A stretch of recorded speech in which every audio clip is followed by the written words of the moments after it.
Ucrania ya no cree en la OTAN. De hecho, no solo no cree en la OTAN, ha empezado a ver a China como la solución al conflicto. El canciller ucraniano Dmytro Kuleba ha sido un dolor de muelas para Volodymyr Zelensky en estos días. No solo porque por primera vez desde que inició el conflicto tomó con seriedad la posibilidad de negociar con los rusos, sino que su última declaración parece esconder una indirecta, un mensaje oculto tal vez para la alianza. Se cansaron del envío de tanques, del envío de mercenarios, incluso con esa promesa de Emmanuel Macron de enviar tropas occidentales. ¿Y será que ahora piensan en China como el elemento clave? Lo ha dicho Dmytro Kuleba, nada menos. Es quien lo ha afirmado. Ven a China como una posibilidad importante para solucionar el conflicto. Porque sí, pérdidas al montón hay todos los días en Ucrania. Gente que ya no quiere enrolarse, que desafía a sus propias milicias, las milicias que dicen por lo bajo que se quieren deshacer de Zelensky. Un terremoto y parece la voz de Dmytro Kuleba busca una solución. No en la OTAN, sino en China. Para hablar de esto, para desarrollar estos temas, porque hablaremos también de lo que está pasando en Rusia y la reelección de Putin y cómo esto ha generado chillidos en Occidente, se encuentra con nosotros un especialista. Un honor siempre poder conversar con él. Estoy hablando, por supuesto, de Ariel Umpierres. En su rol de historiador y analista internacional, conocedor de la geopolítica, seguramente nos va a dar una visión mucho más clara del tema. Ariel, bienvenido a tu casa, Prensa Alternativa. ¿Qué tal? Buenas tardes, Enzo. Siempre un placer compartir contigo y la audiencia de Prensa Alternativa algunos puntos de vista, algunos modestos puntos de vista. Así que estoy a tu disposición. Muchas gracias, Ariel. Y de hecho, ese es el primer tema a tratar en esta conversación. Este mensaje de Dmytro Kuleba, ¿cómo interpretarlo? El hecho de que él menciona que es importante el rol de China. De hecho, habló de una reunión con Wang Yi, que es su homólogo en este caso, sobre unas conversaciones que podrían llevar a una solución respecto al conflicto. Él dice puntualmente que China es un factor clave, entre otras cosas, por su cercanía con Rusia. Vamos, eso no es novedad. Pero parece ser un mensaje, una indirecta para la OTAN. Tal vez basta ya de seguir recibiendo falsas promesas de Emmanuel Macron o del propio Jens Stoltenberg. Ucrania se cansó de este sufrimiento que pareciera eterno. Ariel, ¿cómo lo ves? Bueno, yo no sé si es tan así. No lo sé. Tengo dudas. Yo creo que Ucrania sigue atada a ese salvavidas que creen ellos que es Occidente, la Unión Europea, los Estados Unidos. Ellos ya el compromiso que han asumido y que todo lo que le han entregado a Occidente no me hace pensar que vayan a cambiar de caballo en la mitad del río. Están en la mitad del río y en el medio y en el fondo del río, así que sí, claro. Creo que más bien eso primero es una declaración del canciller, que no es alguien importante en la estructura de poder de Ucrania hoy, no es el corazón del poder de Ucrania. Es por su trayectoria política, cómo llegó a ese cargo y demás, es un poco un eslabón allí, importante obviamente, pero un eslabón suelto, no está en la estructura de mando y de comando de Rusia hoy, y de Ucrania hoy, y en particular del amigo Zelensky. No obstante, obviamente ese canciller es importante. También lo de China hay que ubicarlo en la escala siguiente. China es un gran inversor en Ucrania, es un gran inversor. Lo era antes de la guerra, tiene, creo que son 3, no sé cuántas quedan en pie, terminales cerealeras allí en Ucrania, puertos cerealeros a partir de los cuales China sacaba cereales y, en fin, puertos importantes tiene, inversiones importantes, y tiene muchas otras inversiones dentro de Ucrania, en transporte, no sé qué queda, nadie sabe bien qué queda en pie de todo eso, en fábricas, en industrias, Y sobre todo, Ucrania era, ya antes de la guerra, un punto importante en el camino de la seda, en la ruta de la seda de China que unía con Europa, sobre todo en el trazado terrestre de la ruta de la seda. Era un punto importante, lo era importante.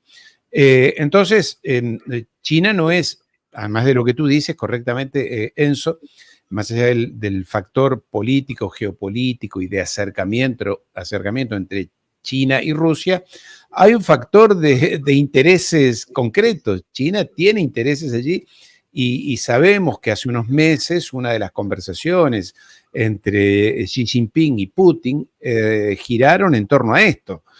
Sobre todo cuando fue la ofensiva sobre Mariupol, una de esas ciudades importantes, te acordarás, hace más de un año atrás. Allí había un centro portuario que había comprado, que había construido China, no recuerdo, y Xi Jinping le dijo a Putin, mira, si vas a tirar misiles, trata de no pegarle a eso, porque ahí tengo yo mi inversión, que algún día me gustaría volver a rentabilizarla o seguir adelante con ella. Algo de eso sé que hubo. Sí, No claro. obstante, no obstante le puse un poco de humor, pero algo de eso hay, y también creo que allí en Ucrania, como tú bien lo has dicho, ya la población está agotada. Los que están con vida, que no son muchos, después de que le mataron 1 millón, no sabemos cuántos, soldados, ciudadanos, salen a cazar a ciudadanos por las calles con camionetas para enrolarlos y mandarlos al frente. Y la gente, como tú dices, se resiste, y las familias, hay peleas en las calles, porque todo aquel al que le ponen un uniforme y lo mandan al frente sabe que no regresa, o que regresa en un ataúd. Entonces, las familias y todo. Mientras que aquí lo estaba viendo hoy, el senador norteamericano Lindsey Graham, de ultraderecha, creo que es de Carolina del Norte. Lindsey, sí. Lindsey Graham lo dijo hoy, dice que Ucrania debería exigir que todos los ucranianos, inclusive los menores de edad, vayan a luchar. Wow. Claro, es muy lindo decir vaya el otro, que vaya aquel. Sí, lo mismo dijo no sé quién allí en Europa. Macron dijo, de hecho, disculpa que te corte, Ariel, Adelante. se filtró una información que Macron había dicho textualmente que enviaría probablemente a sus niños a Odessa.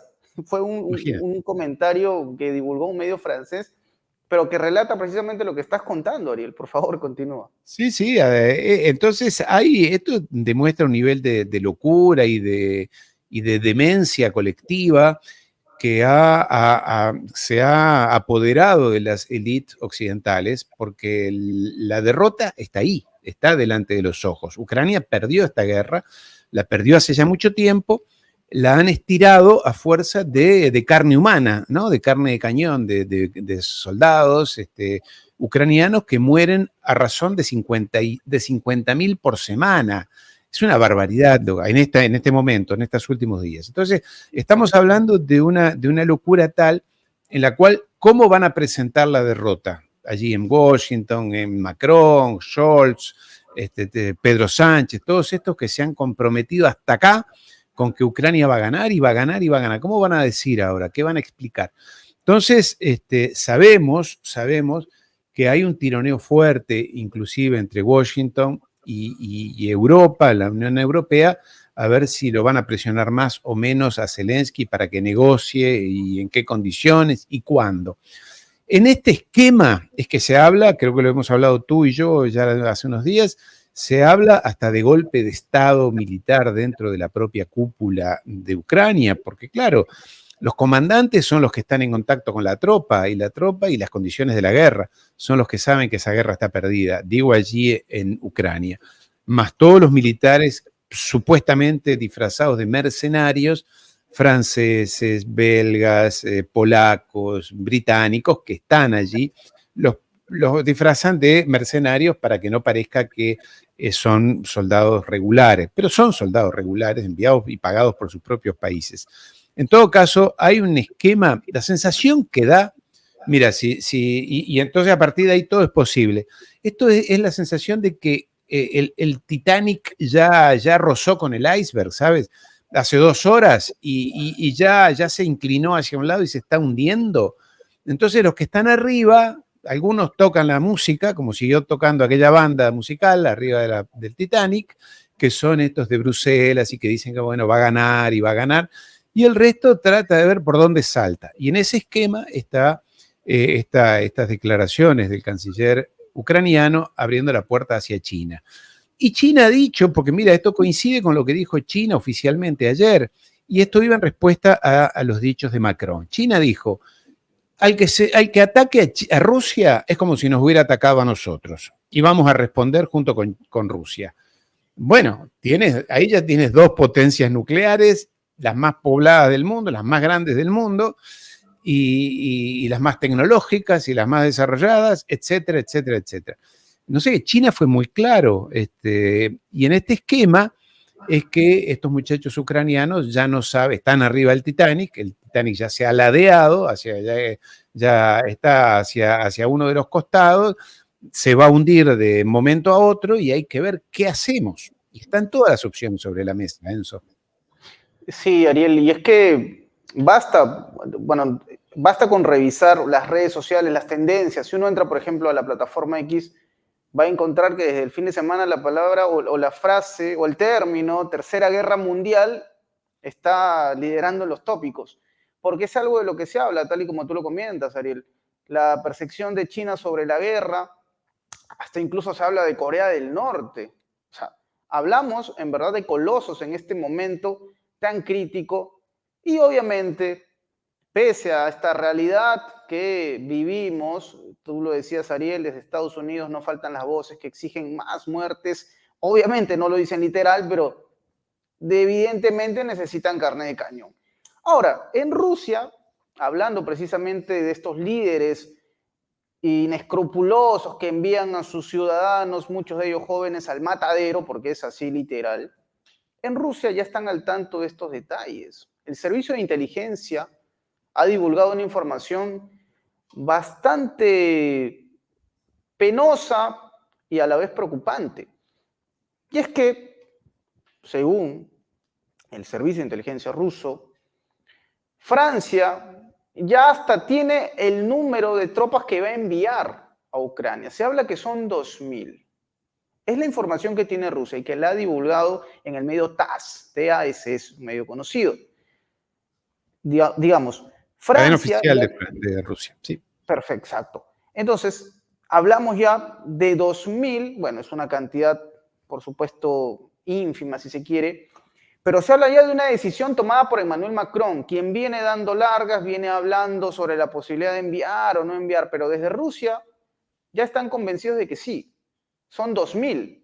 2.000 soldados franceses irán a combatir a Ucrania. Obviamente, desde Rusia han sido muy claros, han explicado con manzanitas que todo aquel que intentó pisar suelo ruso para generar algún tipo de mal a sus civiles, lamentablemente no vivieron para contarlo.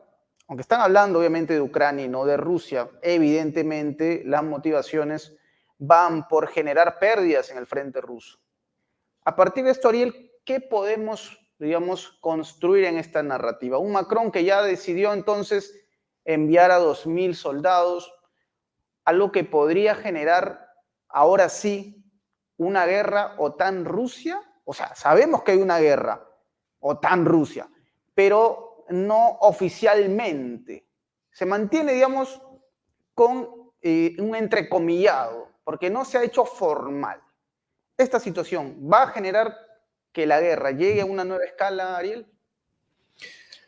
Mira, este tema lo hemos hablado a lo largo de estos 2 años y yo hace 3 meses, 6 meses, 3, 4, 5 meses te hubiera dicho que sí, y lo decía que sí. Yo hoy creo que no. Creo, con lo que valen mis palabras, que es relativamente poco, pero dado que tú me lo preguntas, yo con sinceridad te voy a responder, no voy a esquivar la pregunta. Yo creo que no. Yo creo que Rusia ya ganó esta guerra. y va a ser Rusia quien defina las condiciones en las que se va a firmar o a condicionar la paz. ¿Qué territorios va a ocupar? ¿Dónde va a poner sus bases misilísticas? Si va a tener una región, creo que lo dijo Medvedev o Putin hace 2 días, cuántos kilómetros de profundidad dentro de Ucrania va a tener como zona de amortiguación, digamos, para que no le lleguen misiles en el caso de que se pongan misiles de corta y larga distancia del otro lado en Ucrania. Es decir, quien va a definir el escenario final es Putin. Es Putin. Como decía un amigo, hasta con la virome, con la lapicera de Putin se va a firmar. Él va a poner las condiciones y va a ser con su estilográfica o virome, va a ser él. Y yo creo que a Rusia ya definitivamente no le conviene entrar en una guerra. Que tú me dices 2000, claro que sí, 2000. Francia tiene, por lo que me dicen algunos amigos, algo así como 200 tanques.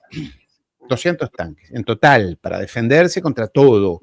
Y en realidad allí Rusia está destruyendo 10 tanques por día.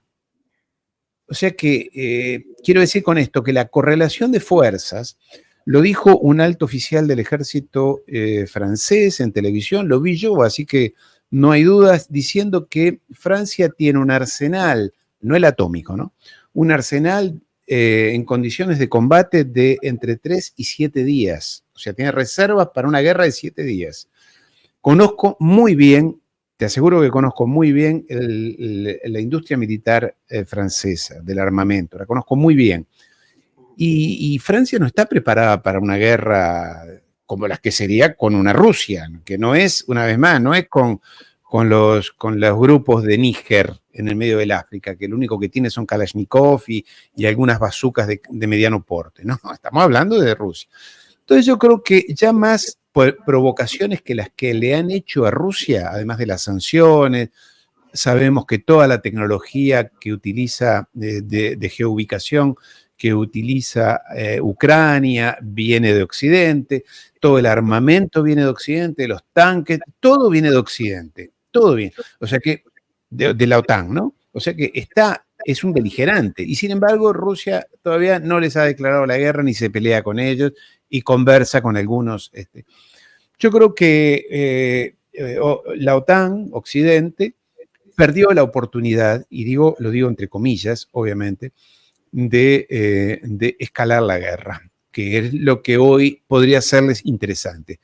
Hacer una escalada general, decir que Rusia es obviamente malo, que Putin ganó mal las elecciones, todo lo que se te ocurra, y decir que hay que escalar esta. Pero ya es tarde, ya es tarde. Entre otras cosas, porque conozco perfectamente bien Francia, he vivido toda mi vida allí, soy francés, y no hay, te diría, moral ni voluntad de guerra contra Rusia en el pueblo francés, en los militares. Obviamente que si el presidente dice hay que ir a la guerra, hay militares profesionales que irán. Ahora, 2.000 militares, 2.000 mercenarios y demás, hubo más o menos unos 15.000. Y según cifras de Rusia, oficiales de Rusia, la mitad ya los mató. Hay un tercio de ellos que están como prisioneros, más todos los ucranianos, ¿no? Que estamos hablando. Entonces, es simbólico. Yo creo que Rusia se va a reír, como hizo Putin el otro día, no se rió, hizo como que lo tomaba en serio a Macron, pero como diciendo, bueno, sí, Macron sigue hablando, como cuando lo fue a ver, ¿te acuerdas? Y en la conferencia de prensa Putin dijo, me tuvo 4 horas, me taladró el cerebro, y estaba Macron allí diciéndome, aguantando, y tuve que aguantarlo, dijo, bueno, ya ahora obviamente que no lo tiene en cuenta. También hay que decir que mientras Putin ganó con el 87% de los votos, a Macron tiene hoy la peor votación en lo que es la Quinta República en los últimos 50 años de un presidente en Francia. También es cierto que Macron ya no tiene reelección, está en la mitad de su mandato, segundo mandato. Él puede decir muchas cosas, puede jugarse en cualquier lado. En todo caso, la opinión pública no lo va a acompañar en una guerra, sobre todo una guerra que evidentemente no sería provocada, porque no es que hay aviones rusos dando vuelta arriba de la Torre Eiffel o soldados atacando allí en la frontera con Alemania. No, yo creo que lo más preocupante de toda esta escena, y creo que es un tema al cual no se le ha prestado la suficiente atención, yo lo trataré mañana en mi canal de YouTube, que tú siempre citas y muy agradecido que lo hagas, no mañana, en estos días, con Ezequiel Vistoletti desde Alemania, y lo trataré yo mismo. Lo preocupante es el rearmado de Alemania, porque ¿cuál ha sido el país que ha provocado las guerras? ¿Cuál ha sido? También ahí hubo los ingleses, hay todo un tema. Pero el gran beligerante son los austríacos, son los austrohúngaros, estos que obviamente que hoy meto a Hungría allí injustamente, pero esta tradición germánica, belicista, militarista, agresiva, siempre ha sido Alemania. Y ahora se está armando de vuelta Alemania. Es más, Macron dejó caer la posibilidad de que en este esquema de inseguridad colectivo en que se encuentra Europa, Francia, que es una potencia nuclear, podría compartir su armamento nuclear con Alemania, o que inclusive Francia pudiera compartir con Alemania su asiento en el Consejo de Seguridad de las Naciones Unidas. Alemania. No sé, ¿quién puede traer a Frankenstein?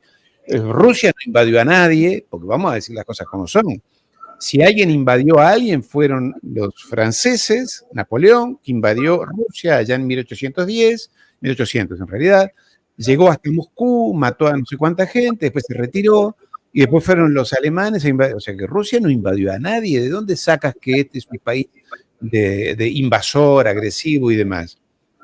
En fin, Enzo, perdona. No, y para nada. Y de hecho, Ariel, me haces acordar algo importante que justo lo había mencionado Donald Trump. Ocurre que, bueno, hace algunos años, en el mandato de Donald Trump, coincidiendo obviamente con Macron, algo que mencionaba precisamente Donald Trump era esto, ya que Macron había deslizado esta posibilidad de crear un frente alterno a la OTAN, involucrando a naciones europeas, se hablaba de Alemania. Y Donald Trump le dijo, señor Macron, usted debería acordarse de quiénes iniciaron las guerras mundiales. No, o sea, usted se debería preguntar si se tendría que estar cuidando de Asia, porque hablaron obviamente de China, de Rusia o de América o de Alemania, que está en su mismo continente. Fue algo que Y planteó ya hoy en día, esta semana se está discutiendo en el Parlamento alemán, porque así lo propuso el ministro de Defensa, la reinstalación del servicio militar obligatorio en Alemania. Imagínate. Bueno, hoy los chicos alemanes, viste, con el tema LGTB, woke y demás, y la vida es bella, están lejos del espíritu guerrero. Pero ojo con los alemanes, ¿eh? En 5 o 10 años los tienes a todos militarizados. La industria alemana de armamento la conozco muy bien, que está muy imbricada con la industria del armamento francés, también norteamericano, pero tienen fábricas de armamento en conjunto, Francia y Alemania, también lo tiene Alemania con Inglaterra. Las cosas cambian muy rápido. Mucha gente dirá hoy, bueno, pero Alemania son toda gente simpática, les gusta beber cerveza y bailar. Sí, pero eso puede cambiar en tiempos históricos muy breves. Históricos, ¿qué quiero decir? En 5 o 8 años. Mira, ya van 2 años de guerra contra Ucrania, imagínate. Alemania, que estaba dominada por los partidos pacifistas, el socialdemócrata, el Partido Verde, hablaban de paz y amor, y Berlín era una ciudad maravillosa a la que íbamos todos a disfrutar de ese clima de rebeldía y de paz y amor. Y ahí la tienes a la presidenta del Partido Verde diciendo que hay que mandar más bombas y que la guerra y hay que entrenarse. O sea, las cosas cambian. Entonces a los ciudadanos hay que decirle cuidado porque lo que hoy parece imposible se puede convertir en real en breve tiempo y esto después tener que pagar todas las consecuencias, Enzo.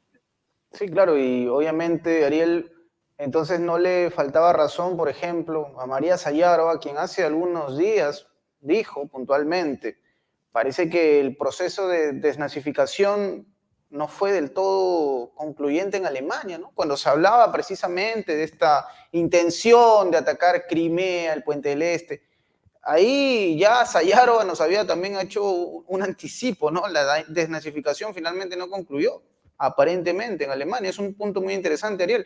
Ahora, quiero hacer una mención, porque hablabas hace un momento de la reelección de Vladimir Putin, que uno diría, bueno, incuestionable, ¿no? Pero hay quienes la han cuestionado, como el señor Volodymyr Zelensky, que ha dicho puntualmente, voy a citarlo, el señor Vladimir Putin es un ebrio de poder. Y lo dice Sí, sí. el presidente de Ucrania, quien obviamente, entre otras cosas, pidió que no se lleven a cabo elecciones en Ucrania por la situación de su país, ¿no? Entonces, es una mirada bastante risible, Ariel, pero a la vez también uno creería que es solamente la percepción de Zelensky, pero no, ha sido una mirada en bloque. Estados Unidos, Francia misma, de hecho, hablan de un Putin dictador, ¿no? De un país en el cual no se puede ejercer la democracia y que las elecciones obviamente no han sido las adecuadas, que no se han dado las condiciones para que el pueblo ruso haya podido votar con libertad. ¿Qué te deja todo esto, Ariel?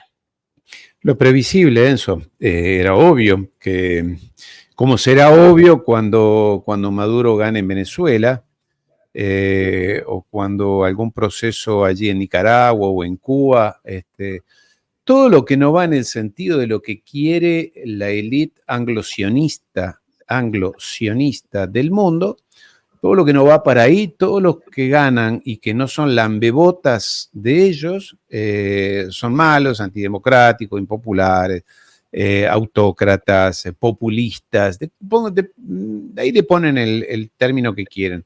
Lula, como no pueden decir que es un comunista, a Lula dicen que es un populista. En fin, todos términos descalificativos que lamentablemente hay que decirlo, una gran parte de la población de nuestros países las repite como loros, y compra ese mensaje. Una gran parte, por eso siempre estoy yo dispuesto a colaborar, a participar en las emisiones de prensa alternativa, como de muchísimos otros canales, porque creo que tenemos que darles la batalla ideológica, cultural y sobre todo la batalla de la información a los grandes medios que tratan de lavarle el cerebro a nuestros compatriotas, a nuestros hermanos. Y lo que queda con Rusia es obvio, pero yo creo que Rusia, si hiciéramos una elección mundial, mira, yo haría un ejercicio mundial en el que incluyamos al tercer mundo, porque Europa y Estados Unidos y Japón, que ellos dicen que ellos son la opinión pública mundial, nosotros somos la opinión pública. ¿Y tú a quiénes representas?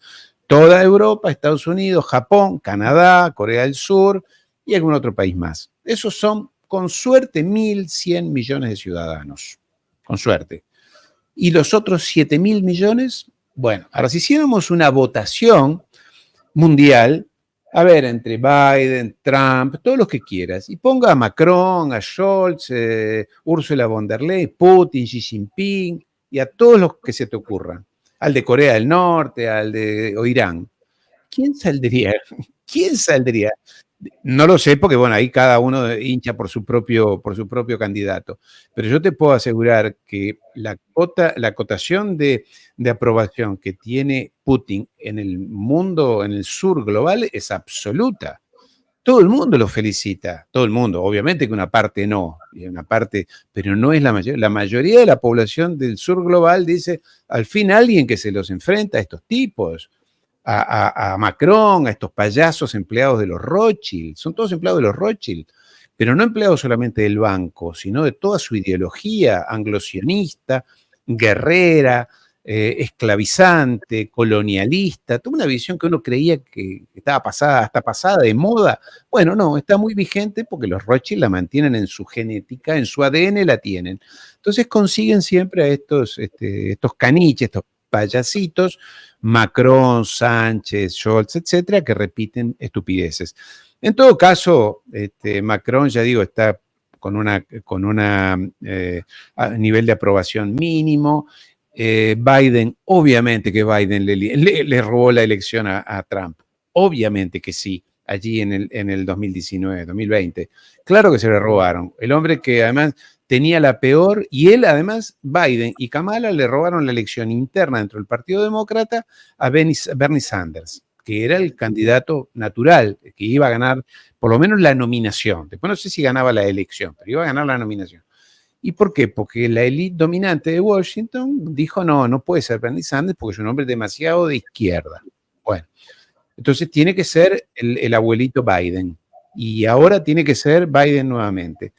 Entonces, todo lo que no coincide con lo que ellos quieren, con lo que es su visión, ya digo, lo descalifican. Hasta el punto que Macron dijo que no, Biden creo que fue, dijo que él no solamente no lo iba a felicitar a Putin, sino que ni siquiera lo va a llamar presidente. Y digo yo, ¿y quién es este muchacho? Biden para decir a quién está bien en el mundo, quién está mal, cuando todos sabemos que sobre todo en los Estados Unidos, en Francia, en Europa y en los Estados Unidos, a los presidentes, a los legisladores, los eligen, los seleccionan, los promueven y los ponen en su cargo los bancos, las grandes compañías, en el caso de los Estados Unidos, las empresas de armamento, las farmacéuticas. Allí no llega cualquiera, por más que tenga buenas ideas, sea muy inteligente, no llega. Llega el que recoge estos apoyos en base a compromisos, obviamente, Enzo. Así es, Ariel. Ahora que hablamos de esto, ya para poder concluir y cerrar el círculo, porque obviamente si hablamos de Estados Unidos tenemos que hablar, por supuesto, de la contienda electoral y vamos a hacer un pequeño paréntesis porque Macron hace no mucho habló de Donald Trump y Emmanuel Macron como un visionario, como alguien que tiene la capacidad de viajar al futuro y traernos las primicias, dice que, literal, según tengo entendido, Donald Trump no va a ganar las elecciones en Estados Unidos. Lo dijo Macron hace poco. Entonces, claro, puede tomarse como una especie de, bueno, un mensaje desafiante en el cual sabemos Donald Trump ha mostrado sus diferencias con Europa, específicamente con la OTAN y la posibilidad de que Estados Unidos se aleje, pero también hace reflexionar a Ariel sobre qué rayos sabe Macron de lo que va a pasar en Estados Unidos. ¿Sabrá acaso Macron que de alguna manera inesperada alguien sacará a Trump de la contienda? Que parece imposible, pero ¿por qué Macron dice literal, porque lo dijo literal, según tengo entendido, Trump no va a ganar las elecciones? ¿En qué se basa? ¿En un rumor? ¿Se basa quizás en la posibilidad de que Trump finalmente sea excluido por algún tema judicial? Es más, hasta uno se preguntaría, si gana Trump, ¿va a pasar lo mismo que están tratando de hacer con Putin, que es desconocer la legitimidad? ¿Cómo lo ves, Ariel? Mira, a mí me hace temer en que, obviamente que Macron no tiene la bola de cristal y no sé si podrá ser el que tenga una visión específica. Yo tengo miedo, conociendo que él tiene acceso a algunos personajes que les da por utilizar métodos non santos, que no sé, que Trump termine no llegando por razones de salud, digámoslo de esta manera. Por temas judiciales ya está, se sabe que no hay ningún impedimento, ninguna de sus causas es un obstáculo para que él llegue a ser presidente, de lo que está a la vista. Claro. Pero a mí me preocupó cuando lo escuché, porque lo escuché muy... Una cosa que puede decir, yo pienso, quizás, no desearía que llegue, en fin, hasta ahí todo bien, pero cuando él dijo eso, yo estoy seguro que no va a llegar y tengo información, no recuerdo las palabras, creo que fueron las que tú acabas de decir. Entonces, en eso ya ahí me hizo pensar, ¿no estarán programando algo non santo y que yo no puedo decir aquí?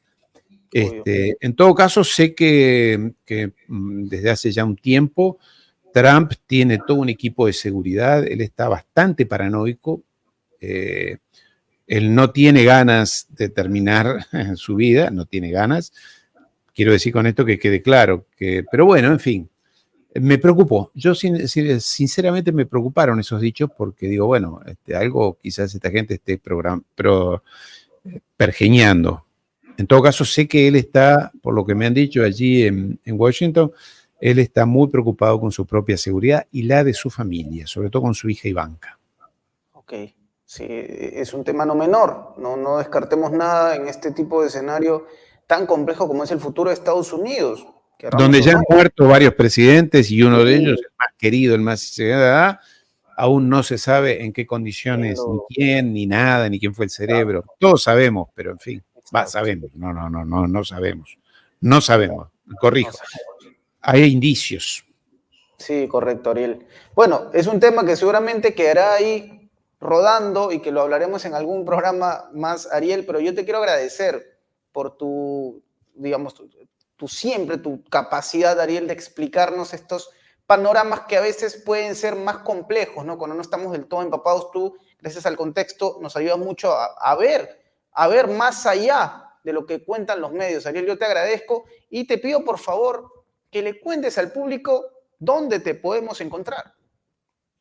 Aquí, Geopolítica Ariel Umpierres en YouTube. Geopolítica Ariel Umpierres en YouTube, mi canal, donde hablamos de lo mismo, de estos temas de geopolítica. De allí yo hago conversatorios un poquito más prolongados, recibo visitas ilustres, algunos de los cuales visitan a Prensa Alternativa también.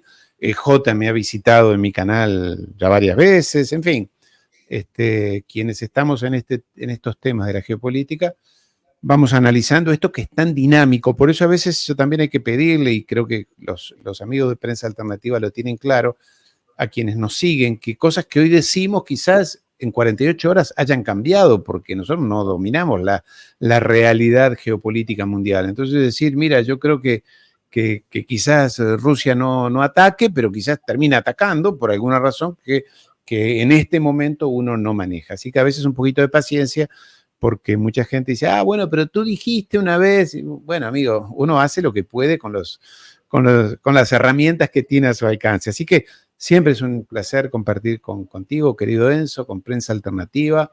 Y también les pido a los amigos que se suscriban, que sigan a Prensa Alternativa, que dejen mensajes, que es lo mejor que pueden hacer por nosotros los creadores de contenido, es compartir los contenidos, darles like, dejar un mensaje y suscribirse a los canales. Un abrazo, amigo. Muchas gracias, Ariel, amigo, hermano, y siempre esta será tu casa, Prensa Alternativa. Querido público, si no están suscritos, suscríbanse al canal de Ariel y también a Prensa Alternativa. Comenten, compartan, divulguen, que es totalmente gratis. Ha sido un placer, un honor. Nos estaremos reencontrando muy pronto. Hasta luego.